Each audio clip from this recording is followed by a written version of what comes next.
त आज पनि फेरि पनि फाइनल्ली मजाले काम गर्ने तरिकाले हिँडियो।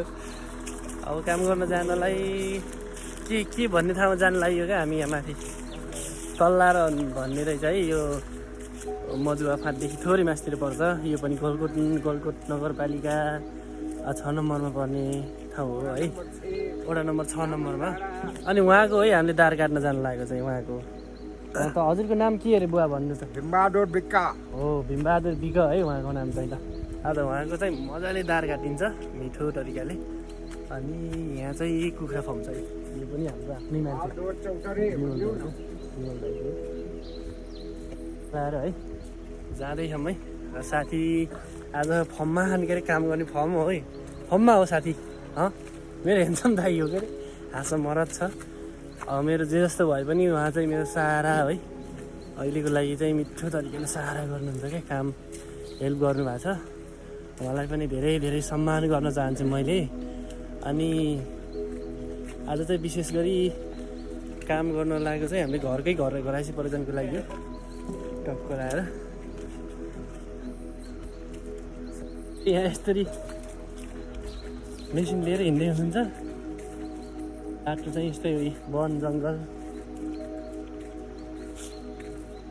यो है, टक्क लगाएर जान लाग्यो। अनि यो ठाउँलाई चाहिँ भन्छ है गलकोट नगरपालिकाकै 6 नम्बरमा पर्ने। अनि यो जामुनी डाँडा हो, कालीमाटी भन्दो रहेछ यो जङ्गललाई। कालीमाटी जङ्गल भनौँ, अब घरहरू भनेकै यो अब यो ठाउँलाई नै कालीमाटी भन्छ।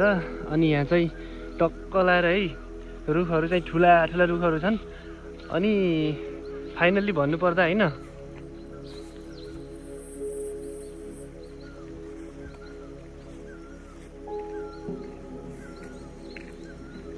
दिनमा उम्रेको मकैहरू चाहिँ पलाउँथ्यो नै सर यहाँ चाहिँ यस्तै हो है। अनि यहाँ पारि चाहिँ हाम्रो गलकोट नगरपालिकाको भवन है, यो भवन निर्माण हुँदैछ यहाँनिर। नगरपालिकाको भवन बन्दैछ है। यहाँ काम तीव्र रूपमा अगाडि बढिरहेको छ है। यहाँ चाहिँ ल तीव्रभन्दा तीव्र रूपमा टक्क लाएर घरको आँगनमा फुलहरू यस्तो छ है, मिठो छ है फुलहरू, मिठो मलाई एकदम मनपर्ने फुल हो। अनि यता पनि फुलहरू नै छन्। घर चाहिँ राम्रै बनाउनु भएर चाहिँ फुलले सजाएर है टक्क लाएर है फुलहरू चाहिँ यस्तै राम्रोसँग फुलेछन्। यहाँ पुरै गाउँ र अर्को के हुन्छ अरे बुवा, यहाँ गाउँ र जगत होइन, गाउँ र जगत भन्ने हुने रहेछ। यतातिर खेती चाहिँ यति बेला स्याहार्नु लागेको चाहिँ पुरै एकदम धमाधम छ है काम त। आफ्नो तरिकाले सरासर यस्तो अवस्था छ यहाँ त। हामीलाई फेरि यतातिरको चतारो अब हामी खेतीको लागि तयारी हुँदैछ, बियाडहरू राख्ने तयारी हुँदैछ। टक्क लाएर यो मिठो तरिकाले यो चरौदीको एरियामा, चरौदीको फाँटमा देखि लिएर तल यता मजुवा फाँटमा मजाले जौहरू चाहिँ झुलिराखेको अवस्था हो यो चाहिँ। अहिले टक्क लाएर यतातिर स्याहारसुर ओसार पसार यसलाई चाहिँ तल्लाएर भन्छ कि होइन, पारिपट्टि पिपलको बुट्टा कि बरको बुट्टा? पिपलको बुट्टा। त्यो पनि हामीले नि काटेको, तर बुट्टा चाहिँ पिपलको बरको छुट्टाइएन त्यति बेला। अब थाहा भएन, यो चाहिँ पिपलको बुट्टा है। दामी छ यहाँको त, यो एकदम किङ हो। यो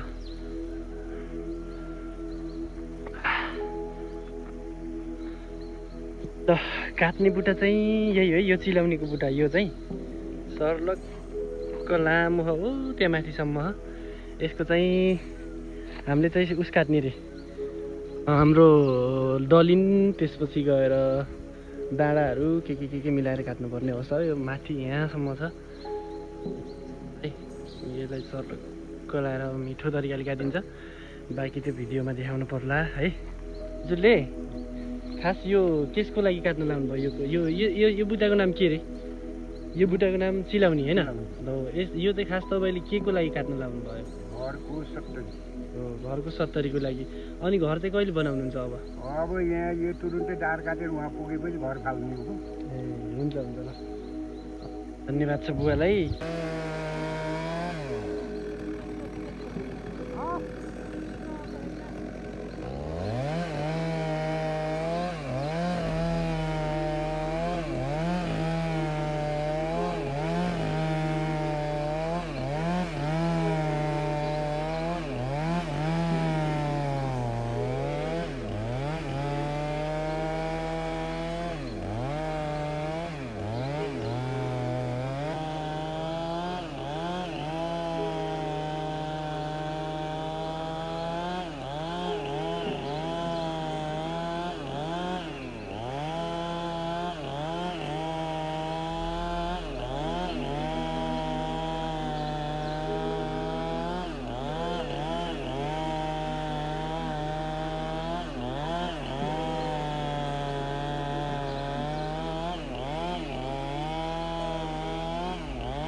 काम चाहिँ लगभग अब यहाँ अन्तिम चरणमा है। यहाँ स्याहार सुरको तरिका छ। बिस्तारै यहाँ अर्जुनले काम गर्दै हुनुहुन्छ।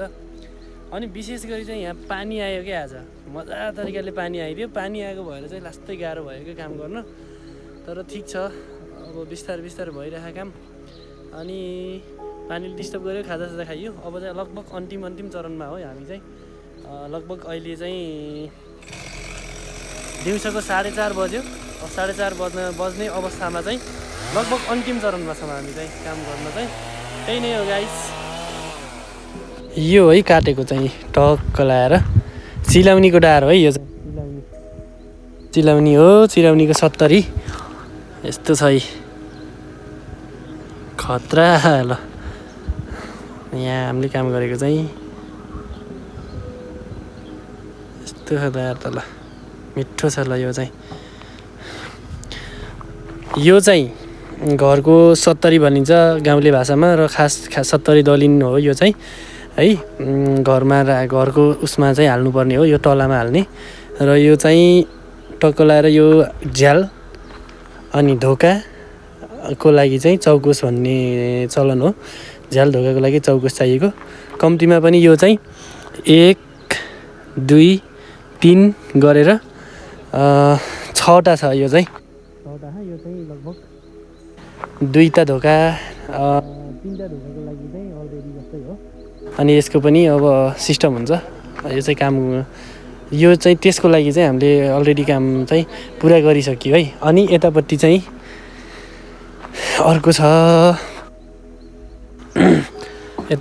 अर्को छ। अर्जुन, यसको नाम के भन्ने रे हामीले? यसको नाम यो चाहिँ उहाँलाई चाहिँ, किनकि पहिलोचोटि भएर भन्दा पनि उहाँलाई खासै अनुभव नभएको हिसाबले यसलाई चाहिँ खास मुसे दलिन भन्छ है। मुसे दलिन भन्छ। यो चाहिँ हामीले यत्रो लामो मुसे दलिन चाहिँ किन यति लामो काट्नु भयो त भनेर प्रश्न गर्न सक्नुहुन्छ। तर यसको चाहिँ खास मैले चाहिँ के गर्न खोजेँ भने मुसे दलिनको चाहिँ एउटा मात्रै छोडेर 2टा एकैचोटि निस्किने हिसाबले काटेँ, किनकि काठ चाहिँ खेर नजाओस् भन्नको लागि। किन भन्दाखेरि यसलाई चाहिँ अब काटेर हामीले दुईटा बनाउन पनि सकिन्छ नि त। अनि 2टा बनाउन सकिने हिसाबले चाहिँ मैले काटेको हो। यसमा चाहिँ हामी लगभग 2टा मुढाको चाहिँ निकालेको। सुरुमा 9वटा निकाल्यो। 3/3को छ है यो चाहिँ। त्यो चाहिँ 3/4को हो भने यो चाहिँ 3/3को हो। र अब थोरै यहाँ बाँकी छ। अब यसलाई काट्ने तर्खरमा छौँ। अब थोरै छ। अब लगभग अन्तिम चरणमा हो हामी चाहिँ कामको। बुवाले पनि यहाँ बसेर मजाले साथ दिइराख्नु भएको है अझै पनि। अब किन हो भन्नुहुन्छ भने उहाँ चाहिँ आफ्नै घरको लागि बनाउनु लागेको हो। अनि उहाँले चाहिँ यो खालको यो नापको चाहिन्छ भनेर चाहिँ उहाँ बस्नु भएको हो। यसको लागि चाहिँ धेरै धन्यवाद छ बुवालाई। किन भन्दा उहाँले चाहिँ हामीलाई अब बसेरै सबै कुराहरू सिकाउनु भयो, देखाउनु भयो। सिक्दैछौँ, गर्दैछौँ। त्यही नै गाइज ल। अब लास्टमा चाहिँ तपाईँलाई फेरि पनि अब काम सकेपछि एक लट चाहिँ तपाईँहरूसँग फेरि पनि भेट्ने तरिकाले म चाहिँ एकैछिन यो काम सक्छु, त्यसपछि भेटौँला है त टक्क लाएर। ल फाइनल्ली टक्क लाएर काम चाहिँ सकियो। कपडा बोकेर हिँडियो अब किनकि अलिकति हतार गर्नुपर्ने अवस्था हो। यहाँ चाहिँ पानी एकदमै ठुलो आउनेवाला छ कि, त्यही भएर पानी पर्नुभन्दा अलिकति पहिल्यै गइयो भने भिजिन्न कि भन्ने हो। मैले चाहिँ अलिकति नुहाउन लागेको भएर अलिकति ढिला भयो। अहिले चाहिँ त्यही नै हो काम भनेको। यस्तै हो आनन्द तरिकाले। के भन्नु खै, अलिकति हतार पनि भयो। यस्तै नै हो। पानी पर्न लागेको भएर अलिकति हतार गरेर भाग्नुपर्ने अवस्था छ क्या। पानी चाहिँ आउनेवाला छ है। ठुलो तरिकाले पानी आउला जस्तो। अनि म चाहिँ अलिकति त्यहाँ चिलाउनी काटेको, चिलाउनीले चिलाएर लास्टै तरिकाले अनि नुहाउन लाएँ मैले चाहिँ। साथीहरू चाहिँ यता अगाडि हिँडिसक्नु भयो। अनि पानी ठुलो आउनेवाला छ कि, त्यही भएर हो। ठिक छ। हजुरहरूलाई कस्तो लाग्यो काम भनेको यस्तै नै हो यो मेरो।